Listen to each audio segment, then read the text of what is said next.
empowerment program based on 10 timeless financial principles like generational wealth and legacy, financial knowledge, credit confidence, entrepreneurship, self-reliance, and more. AfroEconomics gives you the guidance and tools you can use to develop and sustain wealth. Check out AfroEconomics on your favorite social media platforms. You will find us everywhere.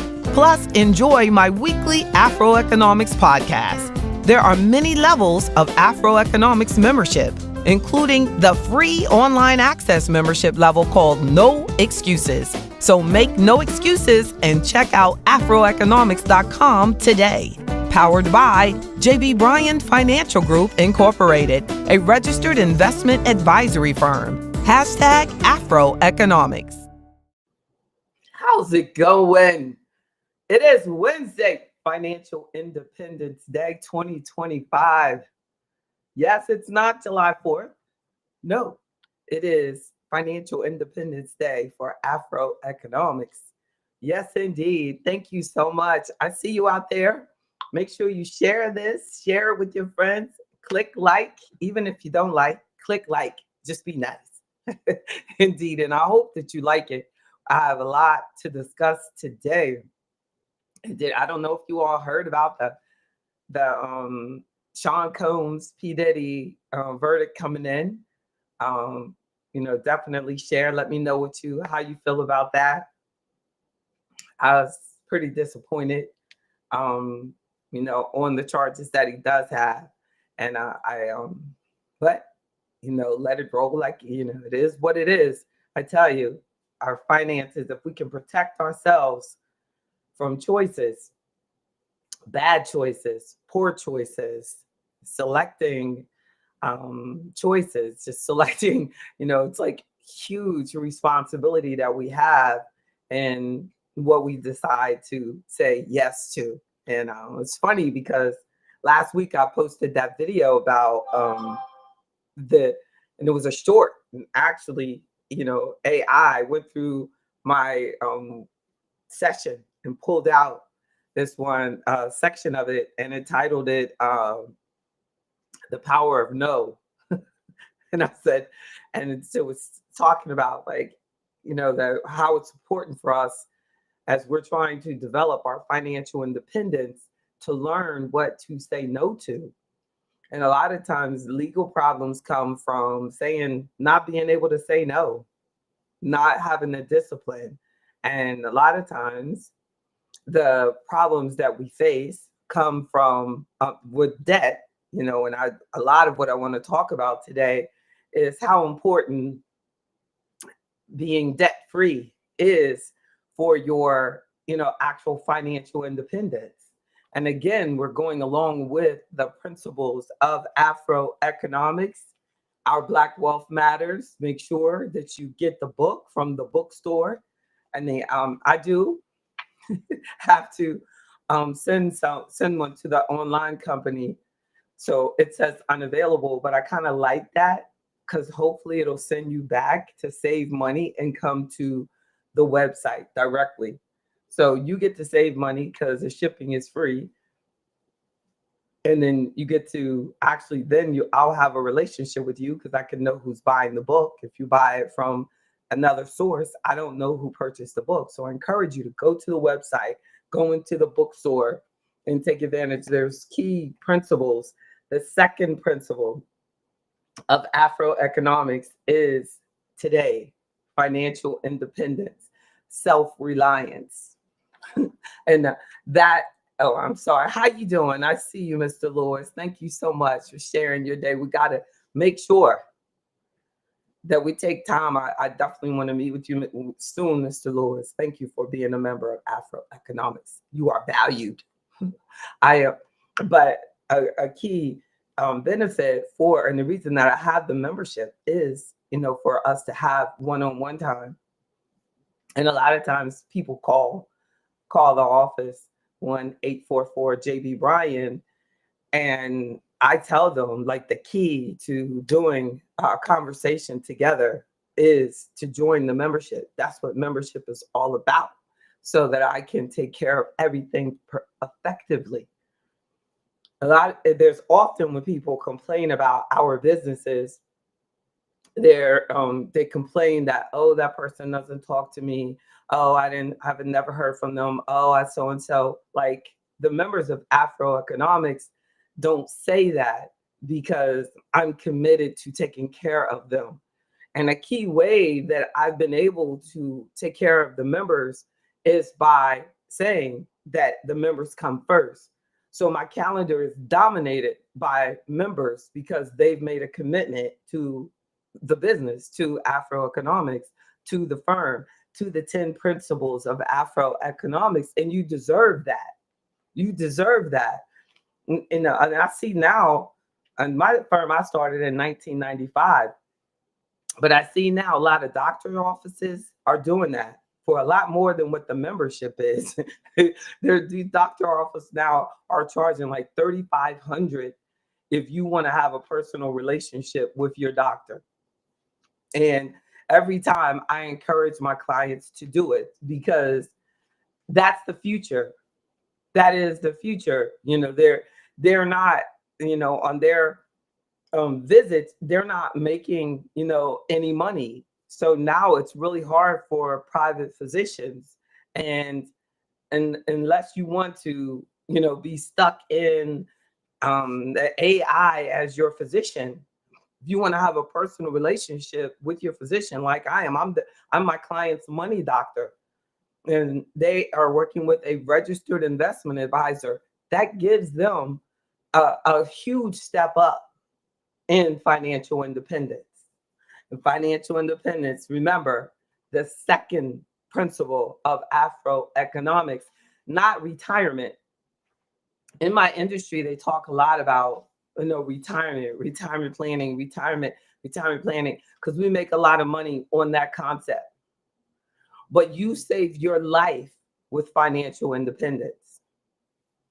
I want my clients to be financially independent way before they leave their job. But if all you're thinking about is retirement planning, then you can lose focus on what is important. You can become financially independent in your 20s, in your 30s, in your 40s, and build on that. Your wealth starts where your financial independence begins. Really. Your wealth starts where your financial independence begins. Like, that's when we start building. When you have really caught on that I don't want to be in debt slavery. I don't want to be in debt slavery. So I want to, for this 2025 Financial Independence Day, and each year around Independence Day for the USA, I like to talk about Afroeconomics financial independence. And there was, and I don't know if you've ever heard the poem, by Frederick Douglass. And it's not really a poem, it's a letter that he wrote as an abolitionist about Independence Day and what does it mean to him as a Black man, as a free Black man at that point. But there were so many Black people that were still slaves. And he wrote that what does 4th of July, mean to me when I have, so many people like me who are still slaves, And it makes me think, like, how far have we come from that, Suzette? As we came out of slavery, debt slavery was created. Sometimes it was called sharecropping, often it was called sharecropping. I'm from North Carolina, so I've heard that term. But also the debt slavery is argued to still exist today. So debt slavery, also known as debt bondage or bonded labor, unfortunately still exists definitely in the world today. When I Googled, does debt slavery still exist? It said yes. because Elon Musk keeps using that word like debt slavery. So I keep like, I'm like, I'm gonna put y'all up so I can see the your comments without like taking an extra step. Thank you for saying hi. I appreciate y'all. Please share, please like, please subscribe to the so debt bondage is a form of modern slavery where individuals are forced to work to pay off a debt. It can arise when people, often in vulnerable situations, borrow money or receive an advance on their wages from an employer or a recruitment agency. So once the debt is established, exploiters may inflate the amount, add excessive interest, charge high fees for things like housing, food, making it nearly impossible for that person to ever repay the debt. The debt can also be inherited by children, trapping the entire family into a cycle of exploitation. It's kind of like, maybe you think about it, it's kind of like those reverse mortgages, and the parents take out the reverse mortgage, and then the child all of a sudden wants to inherit that. They want that property. You know, the child's like, our family's always had this house. We want this house. Mama didn't know what she was doing when she took that money. She didn't know what she was doing. She didn't know y'all were charging all those fees and you were doing all this, you know, and they're now mom's dead. And the house was a reverse mortgage was done. I remember with that girl down in Atlanta when Fonnie Willis, when they were doing that investigation, and they put her father on the stand. And here these are highly educated people. They're both lawyers. They're both, her dad was even a lawyer. And he said in court, I lost my house because I did a reverse mortgage. And when I came back to this country, he got the reverse mortgage. He took the money. He moved to like South Africa, somewhere like that, to do what he was doing. And when he came back, he couldn't afford to pay for it. So he said they took my house.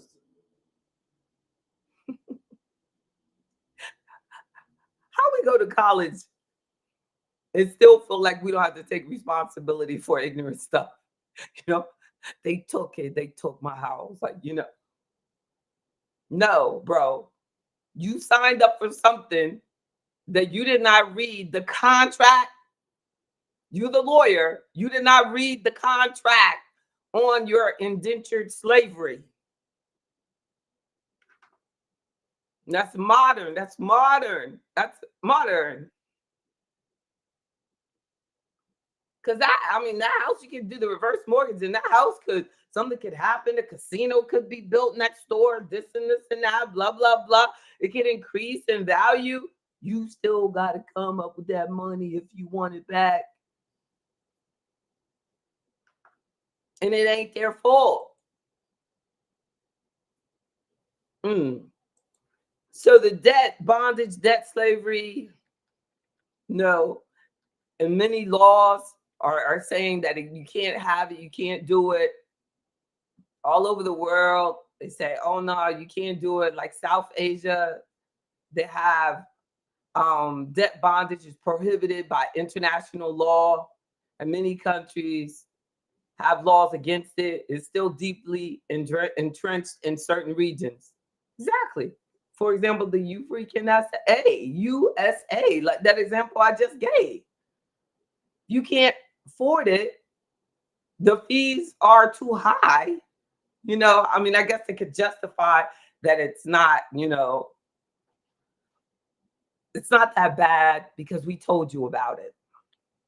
That's the thing. I guess the trickery or something, they can prove trickery that they didn't tell you about it. But if they told you about it and you were of sound mind and you did it, it's legal. Things that contribute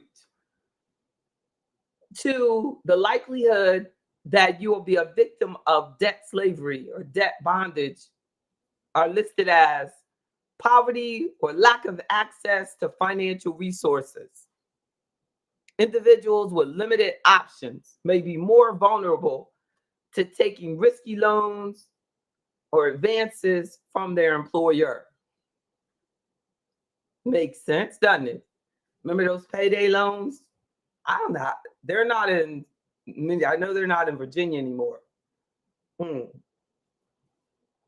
But remember that? Like, if people would say they couldn't get out from under them. You take it, then they take the money from the next paycheck, and then you have to wait for your next paycheck, and then they would take the next paycheck. You would have to get money from some other source other than the paycheck to get out from under that. A weak government system, lack of enforcement of laws against the debt slavery. A lot of this stuff, like they're seeing that it's not seen. it's not seen as like, oh, they don't see it as, I'm gonna see how I can get that off there. So it's all in my face. But it's not seen as wrong. It's become acceptable as like, oh, here it is. It's like, it's become acceptable as like, there's nothing wrong with that. Like, so if it becomes commonplace that you can sit there and finance every purchase that you make, people getting a purchase, and then it'll say, oh, you can pay this over 4 times because they figured out that if you have more money available, you'll just spend more. You bought something for $200, but they said you only have to pay $20 every week. So you now feel like you have $180 available to you. Isn't that something? So then you'll go and buy something else. And that is legal. One time I was buying, I had never been on Spirit Airline, but I had to get back from Miami. So I went in, and it was saying, like, you don't have to pay for this all now. You can pay just $30. I had never seen that. I generally fly Delta. I don't think Delta has that, but I know Spirit has it. Is that why you have so many of us that use it? That use that particular airline because they will finance the trip? So then you end up, have we ever thought about how much that trip is costing us if we do it that way? Like last week when I was saying about one time I was in a relationship and he broke up with me because I did not want to finance a trip that he wanted to take. It wasn't that important to me. Like, we both were entrepreneurs, and it wasn't that important to me to go on that trip. Like, we did not have to do that, but it was very important to him. And I was explaining to him, but he was considerably older than me. So I know he was just like, how's this little girl like thinking? But you remember, I've been doing this for a long time. I've been in financial services since my mid-20s. So when he was meeting this younger person, like, it wasn't a younger person who did this all I do. He did what he did, but this all I do. And I was saying, it's not that important. And you got a lot of bills, he was already behind on some stuff.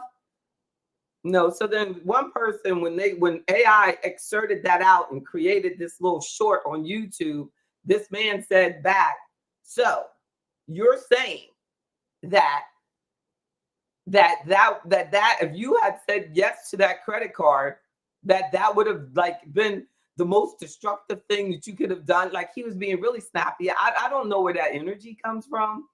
I wish that people could know your heart, because I think people go through certain experiences, and because of their experiences, maybe somebody said no to him before, like he was just really upset, like he thought that meant that I was a mean woman because I said no, But my thing, the only reason I said no is because I didn't feel that it was in his best interest.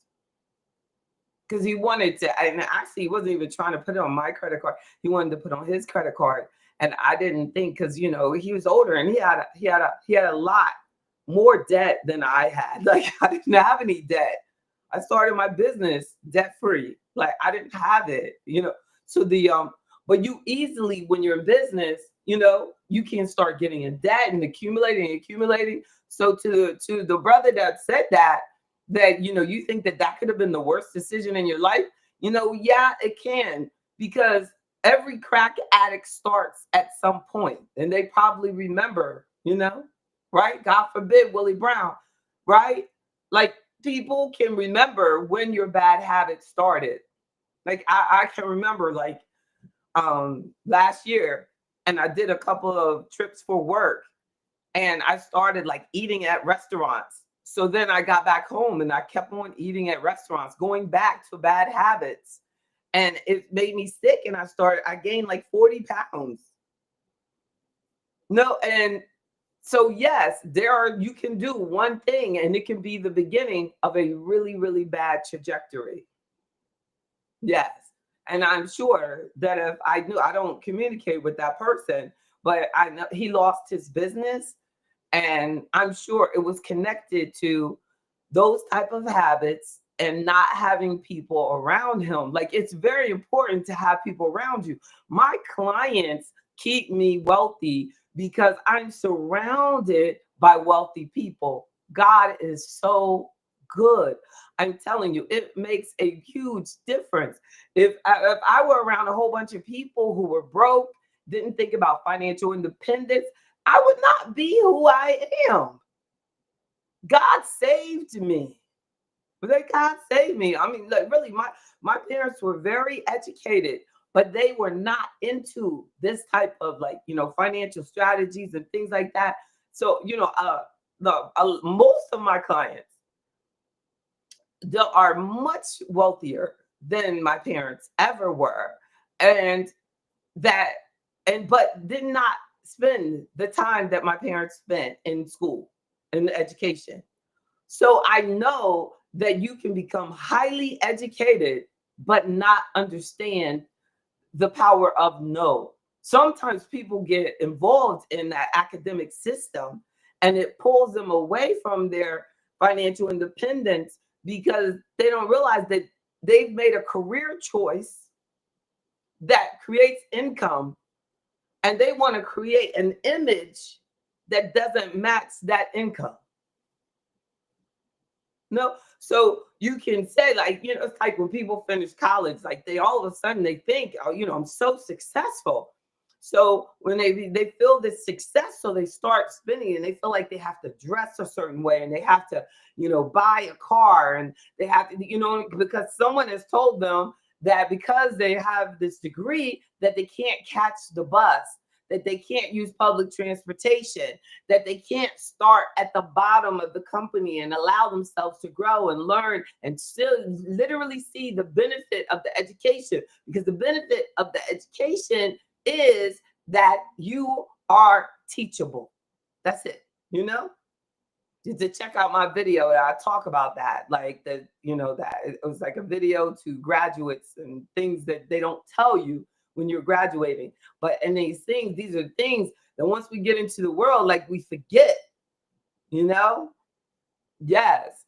So it seems that he had a debt slavery mentality and attitude at the time that we were in that journey. Exactly. And I know, like, the years later when I saw him, like, he just rushed across the room to speak to me, because I think that he realized that, I don't know. I just said hi, but he had like a lot. I think he had a lot to say, but but that I didn't listen. I just said hi, but I was like, oh my goodness, he's like rushing here towards me, but at that point, I think that it was like just to say, like, in his own way, like, I was wrong, and and I realized now that you wanted the best for me, and I truly did, and still do.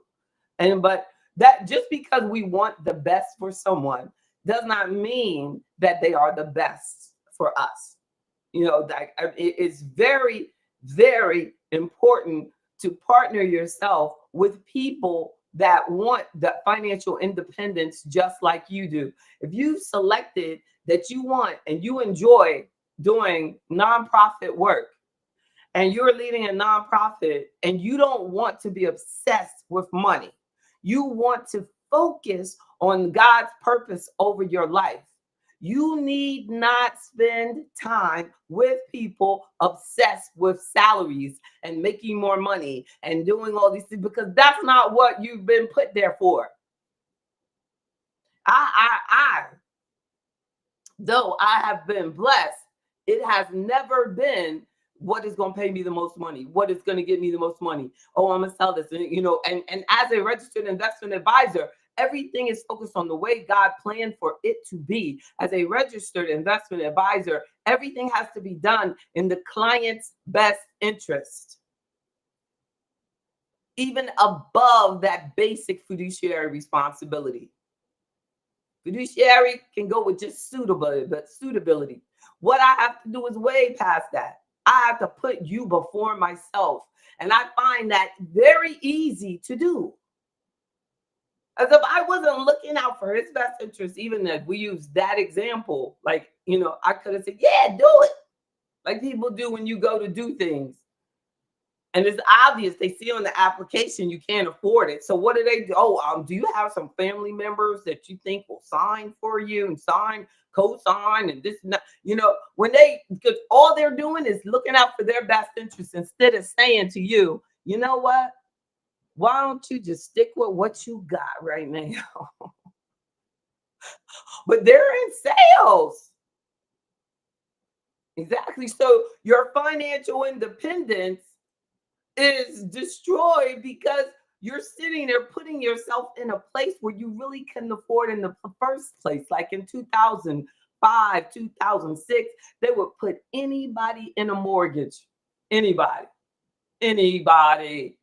You could do a mortgage without doing a credit check.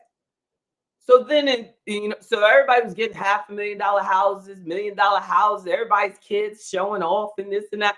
And then all of a sudden, those little interest onlys, well, it was interest only for the first 2 years. But they told you for sure the house will be worth more. So all you got to do is refinance at 2 years and blah, blah, blah. But no, it did not happen. So you got it in 2005 with interest only for a 2-year. In 2007 and 2008, the value of it went down in half, for example. So now you still have this mortgage that you cannot refinance and the entire payment is due. You can't get out of that loan because you can't refinance. Don't let it be that you lost your job because of the recession. You lost your job because somebody got sick, somebody's not working, something happened, this and that. No. But the truth is, it wasn't appropriate in the beginning. If it were my client, I would have said that is inappropriate. I had someone working for me. During that time, I was doing mortgages. And I said, hey, at JB Bryan Financial Group, our clients do plain vanilla mortgages. That's what we do. These are some great interest rates. We're going to lock them in on 30s. That's what we do.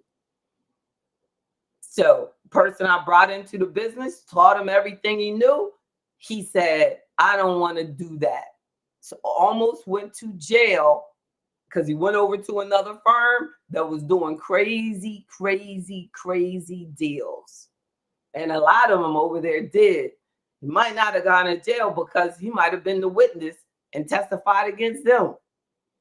But they broke that stuff up. And I thank God that I said, this is the way I do it. If you don't like it, it is what it is.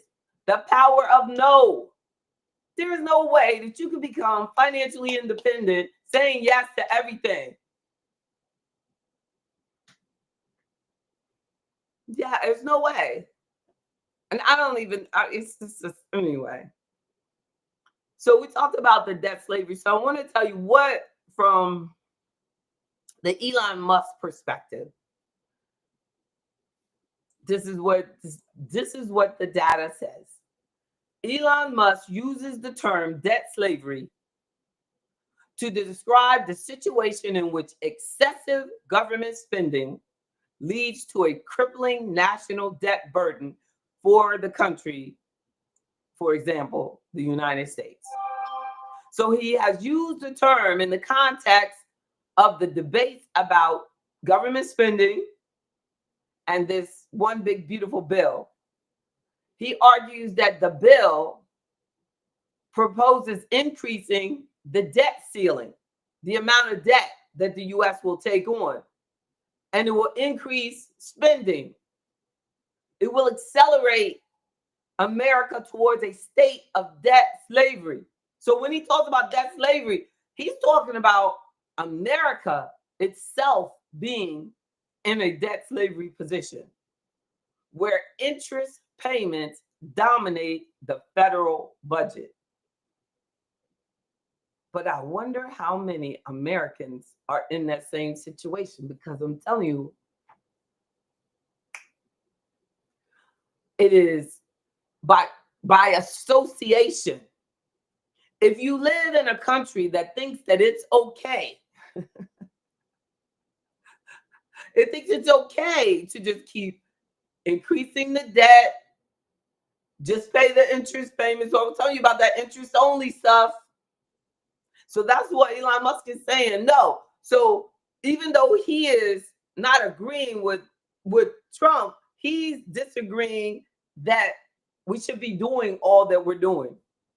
And then there's the other side who's saying, no, you should be spending even more. Isn't that funny? Because with the whole Medicaid discussion, it's literally about getting the non-United States citizens out of the Medicaid and making sure that people who are on Medicaid and able to work, so if they're on disability, they wouldn't be on Medicaid anyway. They would be in Medicare disability. It would be a different situation. So when they start trying to appeal to you dramatically about, oh my goodness, we're not going to take care of people, it's not that. You just have a lot of people on it that are not citizens of the United States and have not done any documentation. And that is a challenge for us economically. So even though Elon Musk is saying, even if you do what you're saying you're going to do, reduce these benefits, reduce these cuts, and it's also going to reduce the income that's coming in from tax revenue. And I really don't see how it's going to benefit the billionaires the most. That is just something to say. That is just something to say. Billionaires pay most of the taxes, and most poor people don't have to pay any taxes. If their income is lower than the standard deduction, they're not paying anything. So if you're at poverty level, you're not going to get a tax cut. And they can say that if they want to be and make you upset, but they're not going to get a tax cut because they're not paying taxes. Taxes are the least of the problem for our people that are in poverty. The problem for our people in poverty is that corporate America is not paying enough. We need to have a livable wage requirement so that they can have at least a chance for financial independence. But if we can be distracted with the wrong stuff, like, you know what I'm saying, then, because if you're going to say that you want us to have a work requirement, could you at least make sure that I have a job that has a livable wage requirement? You know, and I'm saying, I don't know, but not their party is doing anything about that. That's the problem. That's the problem. So it creates this most vulnerable situation where this person is in poverty.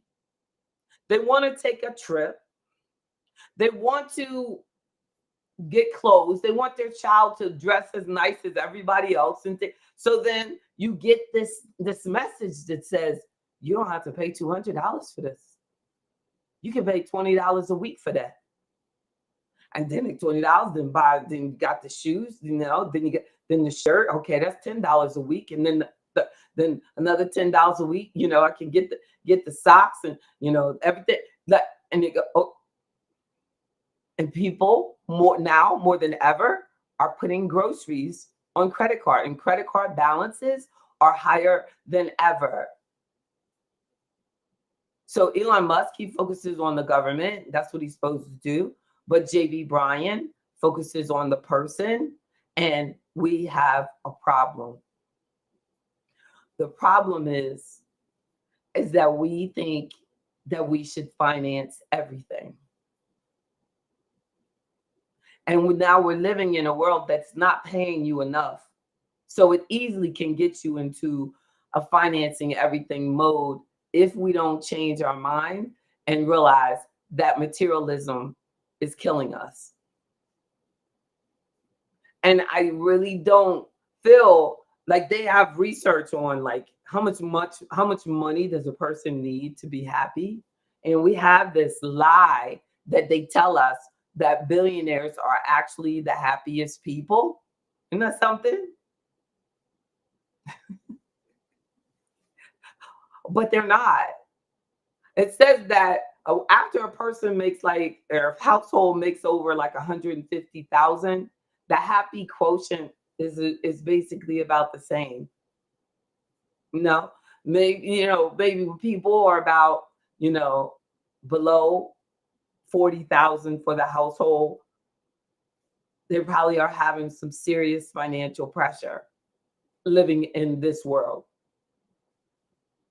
And they do need to make adjustments. And I honestly feel that if God would give me the opportunity, and he's given it to me because I have a free level, I feel that I could take our people out of poverty. I've been blessed because those who take advantage of the services that I provide, and that you're getting so many advantages. Like my clients are getting so many advantages. Even you would look at how low their expenses are on their investments. So that is the difference between having $500,000 and $1 million over time. It really could be. Your fees can jack you up. So what happens is these products and things that focus on us always have elevated fees and expenses. Like with Primerica, their insurance costs more. I can show a client something for twice the coverage, 3 times, like I'm telling you, a whole bunch more coverage for the same premium that they're paying for a fraction of the death benefit. It's sad. The mutual funds expenses huge based on mutual funds that are out there somewhere else that I could put them in without that markup. And one time I got a call and this brother said, I heard through the grapevine that you don't like Primerica. I work for Primerica. I heard that you don't like, Primerica. And, I'd like you to give me a call, like, let me know, this and that. Oh my goodness. Why in the world would I? Have you looked? Of course I didn't call him. I don't do that. Why in the world? Thank you so much, Ms. Suzette. Amen. Amen. Yeah, like I feel like everything that we do, no matter what you do, if you're a ditch digger, you can do that for the betterment of society. Once you find out that what you done, there was one guy at the gym, he's a young guy, and he was starting to like do business with them or sell. He was going to sell with them.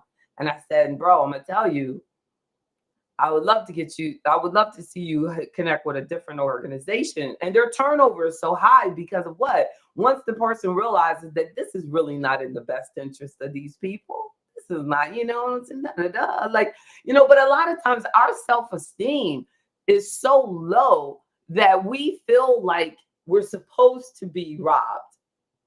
It's like we go out of our way. Like if it's something that a white person could do, you know what I mean, then you don't feel that you should have that same privilege. And it's really sad. That is truly, truly sad.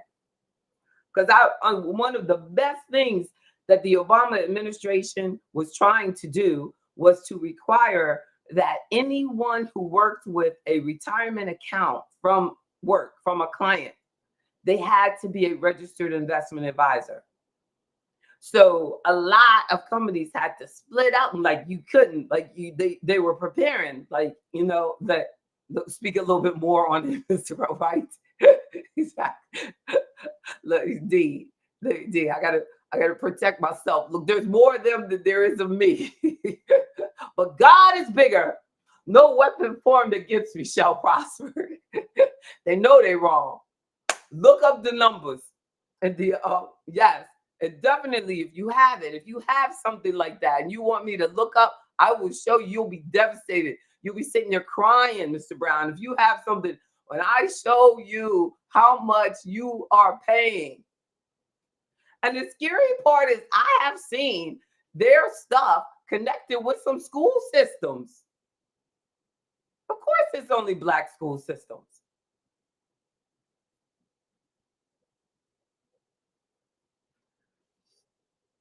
Financial independence comes a lot easier when we look out for smart options, when we stay on top of our stuff.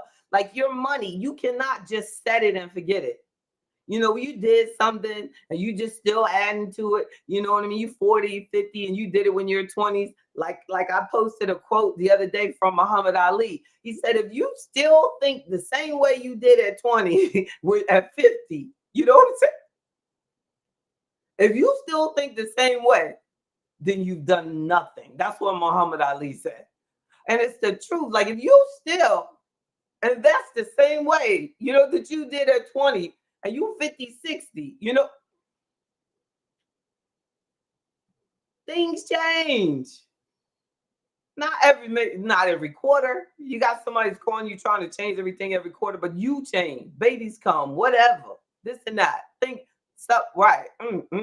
Yeah, right?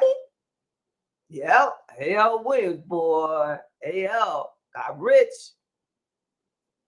Yeah. Yeah. Oh my goodness. Exactly. But we have to keep looking. Like, we start like my uncle, he's passed on now, but like he did this first investment, and then he was like, oh, I'm not gonna he said, I can't do any investments no more. He worked for he was a bus driver for Baltimore, and he said, well, I'm not doing anymore because this guy told me about the stock, and I did that stock, and then that stock went to nothing. Especially back then, like they had a whole bunch of crappy stocks out there, but there's still crappy stocks out here now. Like, and there's a whole bunch of people just taking unnecessary risk. So like, and I said, well, like, let me do this, and I just set up this portfolio for him, and he did really, really well. He was shocked. He was really shocked.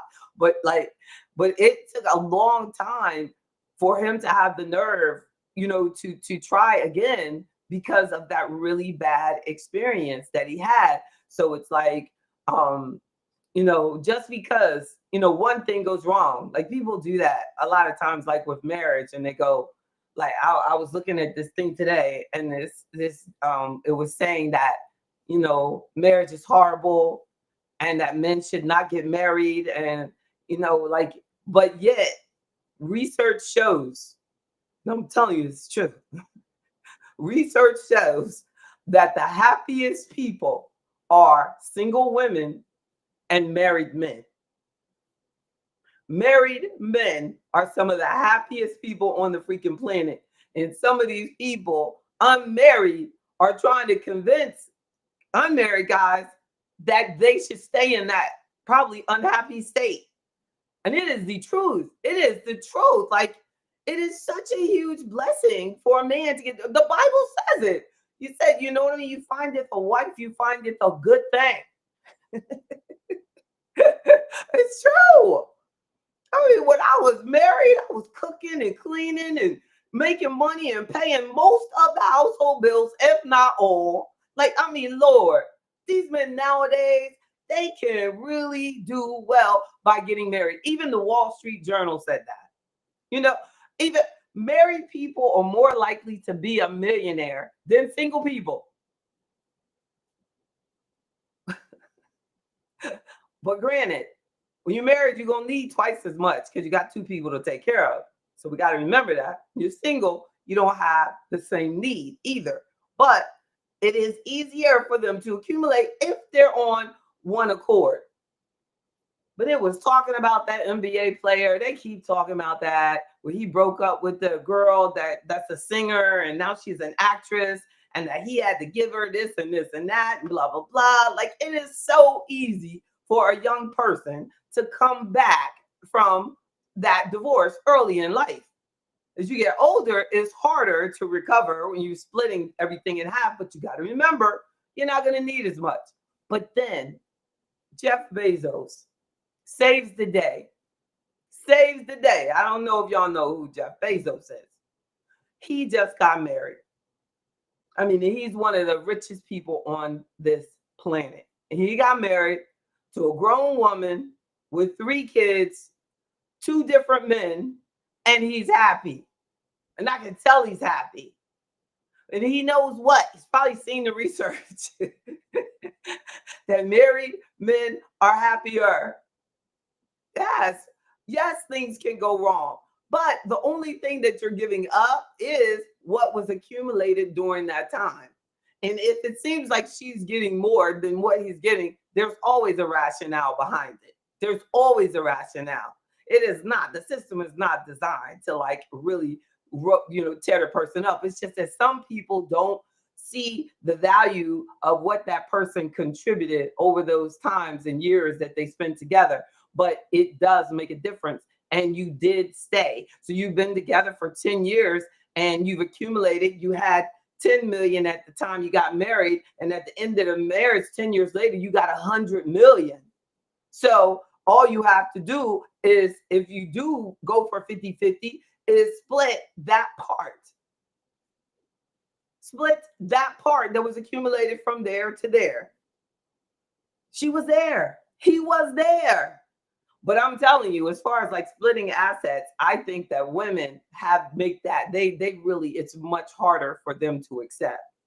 But as far as from financial independence, you don't want to ever go through a divorce. Y'all gotta be. So I just think that the key to it is being careful in the selection from day one. And as soon as you see that you're not on one accord, like with what I saw with that, or what he saw, like JB is not going to let me go into debt. Like JB is not, she is not going to cooperate. he needs a cooperating woman, that's not going to care about that. And that's not going to be hard to find. It was easy for him to find. He was married quickly. You know what I'm saying? It is easy to find people that will take you straight to hell, straight to debt, slavery, hell, because most people in America want to be in debt. Frightening. But I'm going to lose that battle. If the battle is between this woman doesn't care about going into debt and JB does not want to go into debt, yes, she wins. She can win. Because I'm going to tell you, a key to financial independence is avoiding unnecessary debts. And almost everything is unnecessary. We can truly save up for everything. And the whole minimum down mentality pulls you away from financial independence. You got this and you don't own any of it. So you put $5,000 down on a $500,000 house and you feel like you won. No, your interest rate is higher and everything because the bank is taking on more risk because you're more likely to foreclose. That's the way it's seen. So no, not at all. So that some things before you leave me. So leave me, I want to, there was Elon, we talked about his, and I want to talk about like what we can do. So when we, and I want to stay consistent. So we're going to look at principle two, uh, self-reliance. And think about that. Financial independence is self-reliance, that I am comfortable relying on myself to accomplish what I want to get. Don't underestimate the power of long-term thinking is a key part of the AfroEconomics financial independence. Here. Don't underestimate the power of long-term thinking. A self-reliant person does not underestimate the power of long-term thinking. Your own journey of self-reliance. And I've put it in there. Independent thinking means that you have the ability to not try to keep up with everybody else. You don't have a fear of missing out. If I don't want to spend it, I ain't doing it. I'm just as happy, and I'm going to tell you, this is true. I am just as happy sitting at my house on my rooftop as I am on any beach anywhere. Self-reliance means shifting from a victim mindset to a survivor mindset. From a victim to a survivor, to an overcomer. Oh, they did that to me. Da, da, da. No, we got to learn from that. Yeah, and then, when I got dumped because I didn't want to go into debt, I didn't see it. Not even for a minute. Like, okay, next time I need a man, I'm going to make sure I go. No, I did not. It did not. It was like, I was like proud of myself. Like, good for you. You are not going to be broke. Check out refusetobebroke.com. That's my website. Brings you right to AfroEconomics. Refuse, number 2, be broke. I'm telling you, I refuse to be broke. Be fearless about it. Now, seriously, that's my third point to keep in mind. Be fearless. Be fearless, right? Yes. Choose freedom and flexibility over comfort. That's what I'm saying. Like, don't give up on your dream of having what you wanted to have. Choose the freedom of being true to yourself. These the freedom versus, oh, I'm going to take this job over here because it pays more, because I got to get that so and so and so. And that way I can finance all this stuff. And then over there, but I hate that job and I think it's making me sick and I hate all the people there. Research shows working somewhere that you do not like, I don't care how much it pays you, working somewhere you do not like will make you sick. Yes, 3 generations. 3 generations in the future. Yes, exactly, Mr. Barber. Yes, one person speaks of 60 days out. Look, 6 months. They think 6 months is the future. Yeah, exactly. It's so true. So true. And the wealthy man is speaking of generations. The word says you leave an inheritance for your children's children's children. Literally, we can skip our kids. They have the benefit of us. They're getting it. But you have to make sure we have something left for their children's children. Amen. Thank you. Great point, Mr. Barber. Choose freedom and flexibility over comfort. It's true. I think and I could have, like, when my husband left and I became a single parent, I could have chosen comfort. I could have just gone and got one of those firms and gotten a job.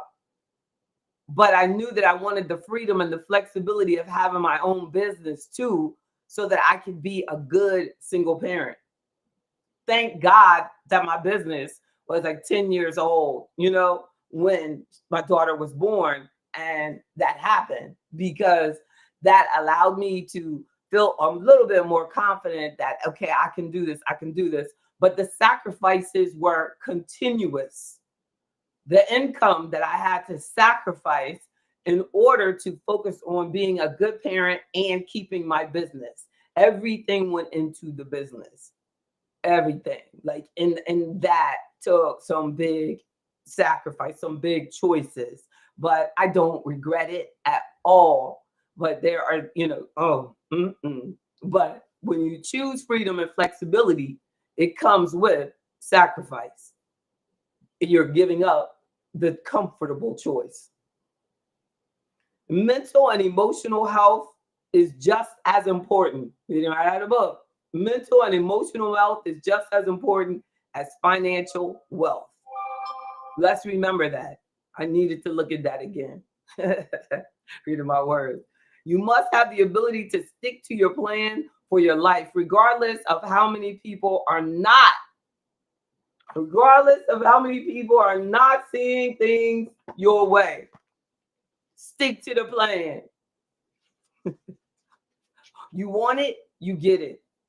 And then when you get to that, like me being, it's a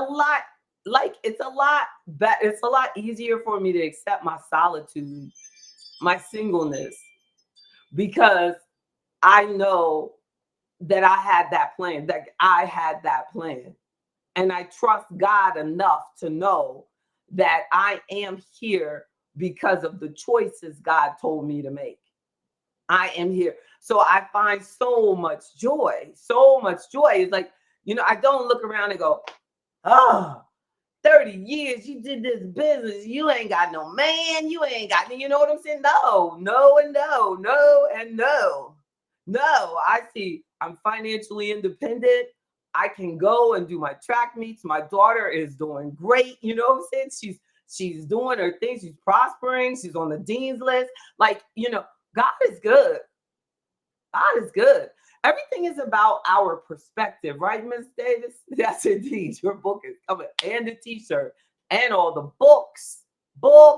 Yes, they're on the way. They are on the way. I promise you. I should send you this one right off here, the workbook and the book. And you can be like, you send me that old one from your desk. I can tell, because it had cups. It had cup stains. I won't do that.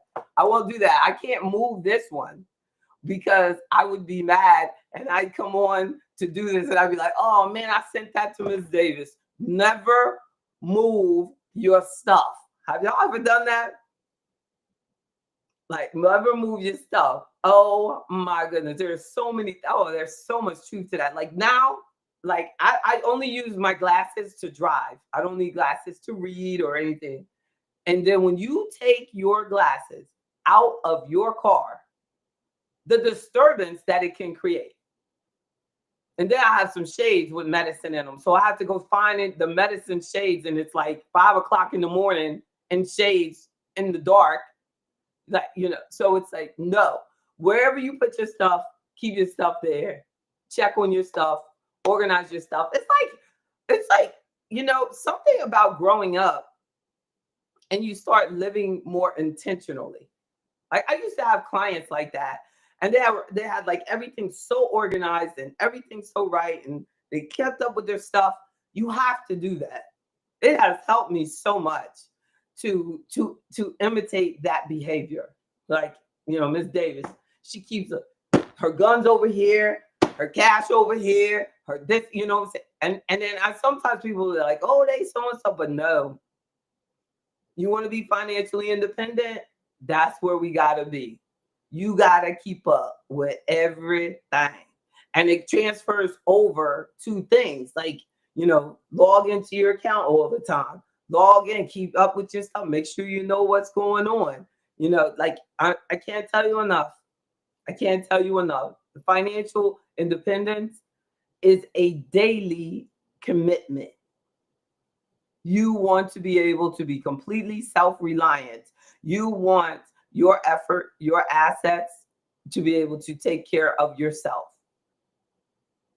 So that's what we're building for. we're building a business, or you're building an investment portfolio, or you're building both. You're building a marriage. You're building a life for yourself. You're building, a family. You're building, it takes daily work. Yes, indeed. Blessings, Miss Clements. Discernment is a gift from God. Yes. Old ways won't open new doors. Amen. Amen. Did I say that? Daily commitment, a work in progress. Y'all are so good. I love y'all so much. Thank you, Suzette. Thank you, Tamara. Yes, indeed. I will, and I will. Let's pray, y'all, for everything up there with Miss Clements in New York. That everybody with that trial associated with Sean Combs, that they come out stronger, better people. Now, always remember what Brian Stevenson said, that he works with that. He's an attorney that works with like people that have been found guilty of things, and he helps them get their freedom. And that he says we are all better than the worst thing we've ever done. And I think that we live in a world that always wants to repeat the worst thing they ever saw us do. And I don't understand why we found comfort there. Why do we find comfort there? Why do we find comfort in looking at someone at their worst? I think it would be so much easier for us to live and move forward in life and forgive each other if we said, like Mr. Brown said, that was in that time in my journey, that moment in time, that's what happened. Like, that doesn't mean that that person would make that same decision today. It doesn't mean that I would make that same decision today. But we can't be mad at each other for the decisions that we made based on the information that they had at that particular time, or problems that they had at that particular time, or emotional situation, emotional space or spiritual space that they were at that particular time.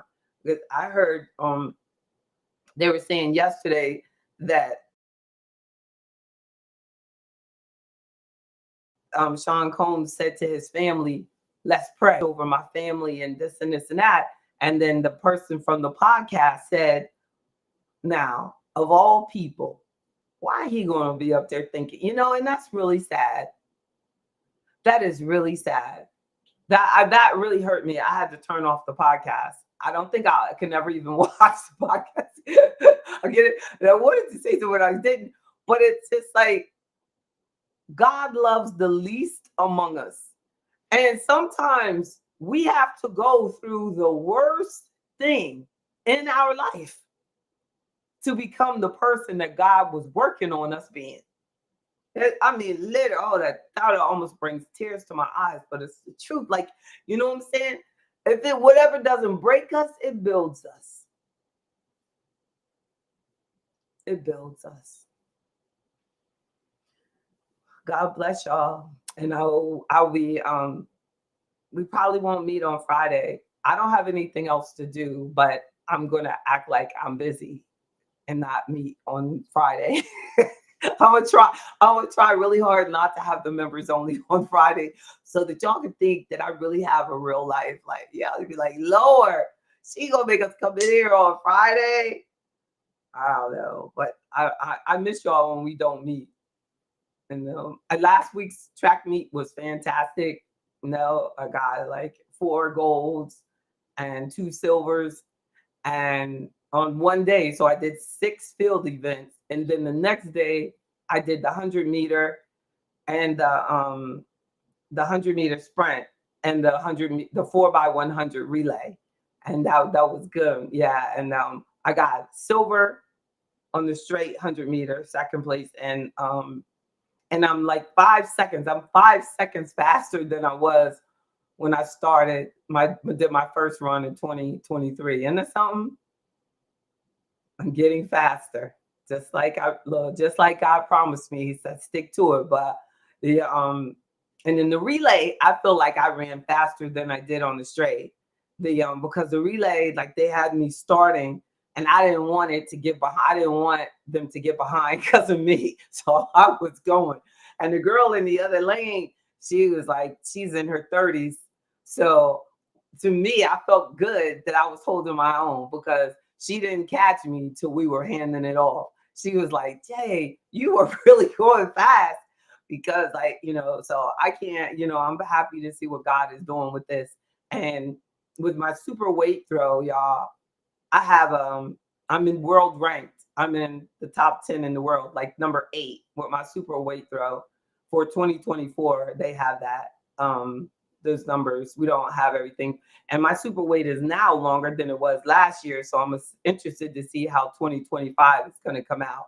And my shot put and my weight throw and my super weight, I'm all American status on all 3 of those. So it's exciting, and I'm gonna stick to it.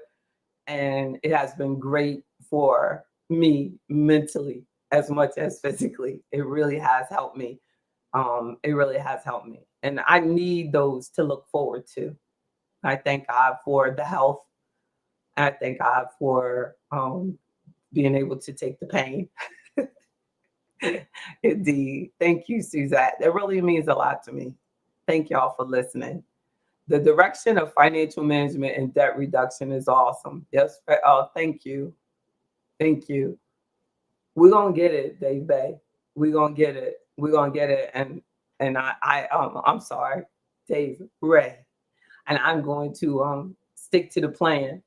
Please consider doing the free membership for AfroEconomics or the individual membership. Oh, get them. That's right. Thank you. I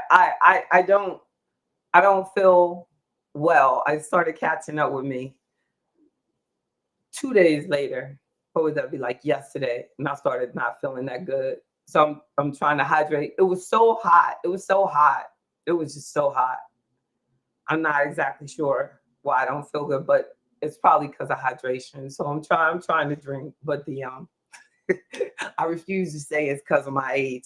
Don't have nothing to do with age, but I do need to take a break because I have not stopped. I've been in the gym every day since the weekend. I have not taken a day off. So I promise I will take Friday off, but I got to work out tomorrow. Yes, I am addicted. Love y'all. Greetings to you, y'all, bro. Thank you. Yes, we got to connect. Yes. Please text me. God bless. 1-844 JB Bryan. And then also JB@JBBRYAN.com. And please share if you think that this financial independence discussion would be helpful for anyone that you love. Please share. Oh, thank you. I need some of your greens. That's what I need, y'all, bro. I need some greens. I got a big cabbage in my refrigerator. I was like, I'm gonna cook this thing. Oh, but the thing is like washing and cleaning and I need that cabbage bad. That's what I need. Yeah, thank you, Miss Davis. Send me some of them Georgia cabbage. I love cabbage, but I will buy the cabbage and then not cook it. I know you don't do that. Mr. Yarbrough has his own farm. He does organic greens. He's the connection in Maryland, y'all. So make sure you look. And he's doing some international travels and be helping the world with agriculture. And he's amazing. We got to have him on here one day. Sincerely. Love y'all. Have a good one. Financial Independence Day for us starts now. Keep going.